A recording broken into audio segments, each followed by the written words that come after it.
Marlene cultiva tomates orgânicos. Ela embala e vende os tomates em bandejas com 10 unidades cada. Observe, vamos ver primeiro quantas bandejas tem. 1, 2, 3, 4, 5, 6, 7, 8, 9. 9 bandejas com 10 tomates e uma bandeja que está vazia.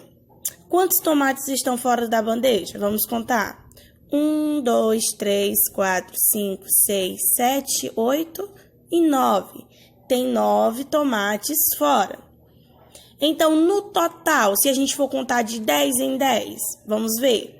10, 20, 30, 40, 50, 60, 70, 80, 90...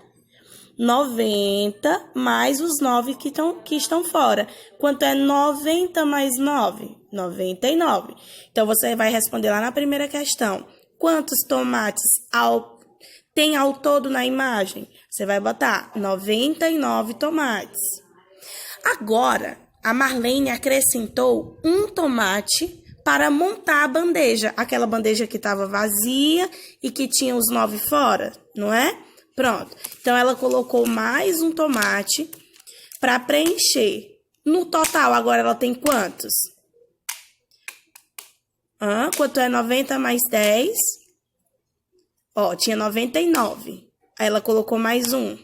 99 mais 1 é igual a 100. Então, você vai desenhar aí, na segunda questão, 100 tomates da maneira que você preferir, tá? Você pode desenhar de 10 em 10 ou de 1 em 1.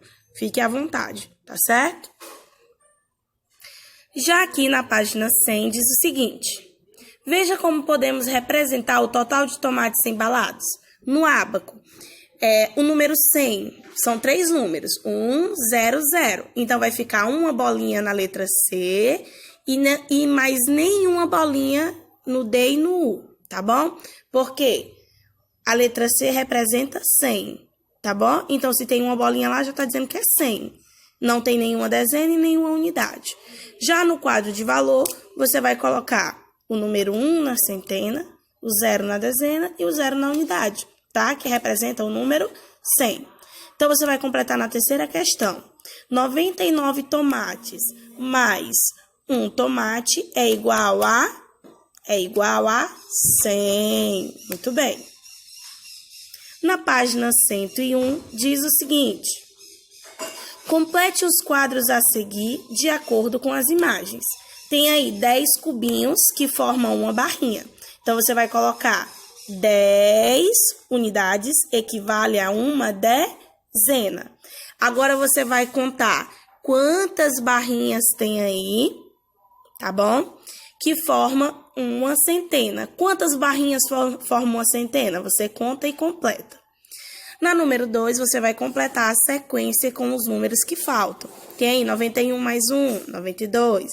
91 mais 2, 93. 93 mais 1, quem é? 94. Depois mais 1, 95. Mais 1, 96. Até chegar no 99. 99 mais 1, 100. Certo? Depois, você vai ligar cada ábaco ao número correspondente escrito por extenso. O número 100, qual é o ábaco que está apresentando o número 100? Que é uma centena, 0 dezena e 0 unidades. Aí, você liga. Depois, 99. 99 são apenas 2 números. Quando são 2 números, é dezena e unidade. Onde é que tem 9 dezenas e 9 unidades? Aí, você liga. E assim, você vai fazer no 87 e no 90.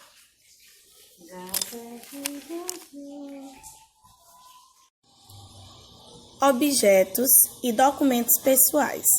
Além das entrevistas, aquela que vocês fizeram, e das conversas com os nossos familiares, existem outras maneiras de conhecer a memória e a história de nossa família, como por meio da análise de objetos e de documentos pessoais. O Fábio, um garoto de 8 anos, observou alguns objetos na casa de seus avós. Curioso, ele descobriu diversos fatos sobre a história de sua família e o cotidiano no passado. Primeiro, o Fábio observou um antigo acordeão, um instrumento musical também conhecido como sanfona ou gaita em algumas regiões do Brasil. Ao conversar com seus familiares, ele descobriu que o seu bisavô adorava as cores e a sonoridade desse instrumento, e que sempre o tocava em festas e comemorações. Além disso, soube que ele morava no campo e que o acordeon é muito utilizado como acompanhamento de canções tradicionais no interior do país. Olha só, através de um instrumento, através de uma sanfona, ele conseguiu saber da família dele informações sobre o avô, tá? Então, um instrumento, ele fez história na vida de uma pessoa. Ao ter contato com a máquina de escrever de seu avô, o Fábio quis saber como ela funcionava. Ele achou prático escrever direto no papel sem precisar imprimir, mas também notou que é mais difícil corrigir os erros de digitação. Sua avó lhe contou que trabalhava como jornalista e que passou muito tempo com aquela máquina, escrevendo textos que expressavam as suas ideias. Olha só, a diferença da época da avó, né, do Fábio, era o seguinte, que ela usava essa máquina de digitação e ele usa o computador. Ele achou prático porque não precisava da impressão, porém ele viu que não dava para corrigir como a gente faz no Word, né, como a gente faz no nosso computador. Então, isso é cultura, isso é história, né? Deu até para a gente perceber como houve mudanças nos objetos com o passar do tempo. Então, na primeira imagem da sanfona, é que trouxe uma história do avô dele para a vida dele. A máquina de digitação é a diferença de um tempo para o outro, né? A diferença da época da avó para a época dele. E em seguida, o Fábio leu algumas das cartas trocadas entre seus avós quando os dois moravam em cidades diferentes. A sua avó lhe disse que eles sempre guardaram aquelas cartas como uma lembrança do carinho que tinham um pelo outro. Ao observar as datas das cartas, o Fábio achou estranho o fato de que elas demoravam semanas para serem respondidas. A sua avó lhe explicou que antigamente a comunicação e a distância era mais demorada e que tudo funcionava em outro ritmo, mais lento que atualmente. Hoje, quando você quer se comunicar com alguém, quando você quer mandar uma mensagem, chega rapidinho, coisa de minutos.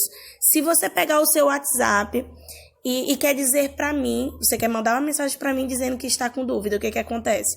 Você manda, com questão de segundos ou minutos, eu mando outra resposta te respondendo. Então, vocês viram aí como o instrumento faz parte da vida das pessoas, como traz história e como nós podemos perceber a mudança com o decorrer do tempo. A sua família também tem o costume de guardar objetos pessoais, ou seja, alguns instrumentos antigos, sejam cartas, fotos, objetos. Na sua opinião, por que alguns objetos pessoais antigos são guardados e outros são jogados fora? Essa resposta é sua, tá certo? Por meio da análise de documentos pessoais, nós podemos conhecer informações importantes sobre a história de vida das pessoas. Veja a seguir, alguns documentos pessoais de Ademar, o avô de Fábio. Olha, nós vemos aí a identidade, o título de eleitor. Ao analisar a cédula de identidade de seu avô, o Fábio soube a sua nacionalidade, ou seja, o lugar em que ele nasceu, o ano que ele nasceu, a cidade em que ele nasceu, assim como pôde observar a aparência física do seu avô quando ele tinha apenas 25 anos de idade. Ao analisar o antigo título de eleitor de seu avô, o Fábio descobriu qual era a sua profissão naquele período, o seu estado civil, se ele era casado, solteiro, onde ele morava, onde ele votava e como era a sua aparência quando ele tinha 34 anos de idade. Então aí, deu para saber muitas informações do avô dele através dos documentos. Aí você vai observar, tá, cada informação e vai responder. Na terceira questão, está perguntando em que ano o Ademar nasceu. Você vai olhar lá na identidade. Qual era a profissão de Ademar? Aí você vai olhar lá no título de eleitor, certo? Os documentos pessoais são importantes fontes de informação, além de terem funções específicas. Observe, a certidão de nascimento é o primeiro documento de uma pessoa, tá? Ou seja, o primeiro documento que vocês possuem.